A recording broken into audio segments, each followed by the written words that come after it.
back to the Everyday Workbench, where we help homeowners maintain and improve their homes. Today we have a very simple project. We are going to hang a hook into a brick wall. And to do that properly, we need to anchor it. So we've got a 1/4-inch hook.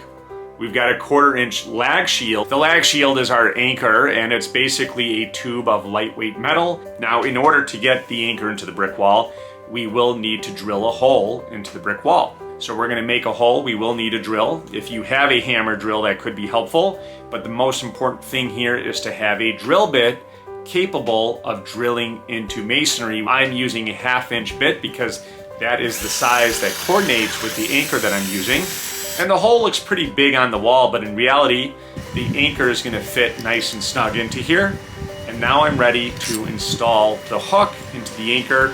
And you see how easy this goes in. Once I have it threaded all the way in or close to it, it locks in place, and now I have a secure hook on my masonry wall. If you found this video helpful, please subscribe to my channel. And as always, thank you for watching the Everyday Workbench.